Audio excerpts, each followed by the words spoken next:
आज होने वाला है, 4 चरण के मतदान हो चुके हैं, उसको आप कैसे देखते हैं? मैं भी अभी मतदान करने के लिए ही निकला हूं और 5वें चरण का मतदान है, 4 चरण का मतदान हो चुका है और आगे भी जो 3 चरण के मतदान होने हैं आज को लेकर 40 की 40 सीट बिहार में एनडीए जीतेगी। बात कर लेते हैं, यहाँ पे तेजस्वी यादव ने एक बयान दिया है जहाँ पे बोल रहे हैं कि इंडी अलायंस को 300 से ज्यादा सीटें मिलेंगी। आपका 400 पार का नारा है, यहाँ तो 300 पार की बात कर रहे हैं, कैसे देखते हैं? बिहार में तो एक सीट उनको मिल ही नहीं रहा इंडी गठबंधन वाले को और 300 सीट की बात कर रहे हैं। जमानत जब्त हो रही है, पिछली बार भी देखे थे आरजेडी को तो एक भी सीट नहीं मिला था। 40 की 40 बिहार में एनडीए गठबंधन जीतेगी और 400 पार पूरे देश में एनडीए गठबंधन करेगी। प्रधानमंत्री मोदी आज आ रहे हैं, क्या तैयारियां उसके लिए करी गई हैं और क्या प्लान रहेगा? देखिए, माननीय प्रधानमंत्री जी अब पार्टी से और प्रधानमंत्री से ही ऊपर उठ गए हैं। लोग उनको इतना चाहने लगे हैं कि उनके हर कार्यक्रमों की तैयारी वहां की जनता करने लगती है और लोग सौभाग्यशाली मानते हैं कि हम जरा अपने प्रधानमंत्री जी के सामने हो, उनको देखे और अद्भुत तैयारी जहां भी जाते हैं अद्भुत तैयारी लोग करते हैं और उनका बड़ा असर होता है उनके नाम का और काम का और उनके इस जश का बहुत प्रभाव है लोगों पर। जिस तरीके से इस बार का कंटेस्ट रहा है, तेजस्वी यादव एम्प्लॉयमेंट को लेके, रोजगार को लेके सामने आए कि इसके कारण आरजेडी को ज्यादा से ज्यादा वोट मिलेंगे।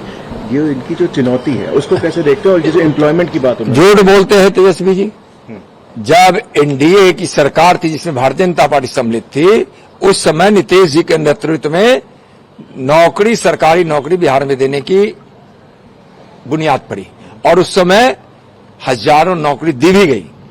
उसके बाद उसके आधार पर फिर नीतीश कुमार जी मुख्यमंत्री थे, भले तेजस्वी जी उसमें उप मुख्यमंत्री थे, तो मुख्यमंत्री नौकरी देते हैं कि उप मुख्यमंत्री देते हैं? आप तो जानते हैं सरकार नेतृत्व में चलती है, मुख्यमंत्री जी का नीतीश जी की सरकार थी और उसमें जो नौकरी मिली है वो मिली है, लेकिन उनके कारण नहीं मिली है। और नौकरी 10 लाख नौकरी हमारे प्रधानमंत्री जी जो घोषित किए थे, केंद्र सरकार 10 लाख नौकरी दे चुकी, आगे भी बड़ी नौकरी वहां केंद्र सरकार देगी।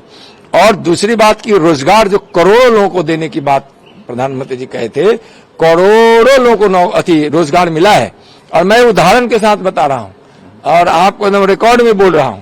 अब हमारे यहाँ चूंकि चुनाव हो गया इसलिए बोल रहे हैं, वहां उजियारपुर में लोकसभा जहां से मैं अभी चुनाव लड़ा हूं, 1,29,000 से ज्यादा लोगों को वहां मुद्रा लोन मिला है और 1100 करोड़ से ज्यादा उनको ऋण दिए गए हैं। 1100 करोड़ रुपए से ज्यादा ऋण वहां लोगों को मिला है और उससे जो उद्योग और व्यापार बढ़ा है उससे 5 लाख लोगों को रोजगार मिला है। कहां से तेजस्वी जी रोजगार देंगे?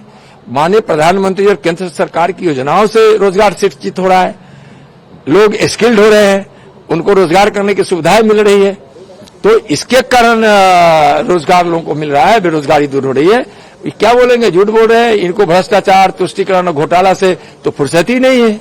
आखिरी प्रश्न मेरा ये रहेगा कि जिस तरीके से इस बार पहली बार हाजीपुर से चिराग पासवान लड़ रहे हैं, रामविलास पासवान जी को आप अंतर्राष्ट्रीय जानते भी हैं, कितनी उम्मीदें हैं इस बार चिराग पासवान से और इस बार का कॉन्टेस्ट आप कैसे देख रहे हैं हाजीपुर में? कोई कॉन्टेस्ट नहीं है, 5 लाख से ज्यादा वोट से चिराग जी जीतेंगे।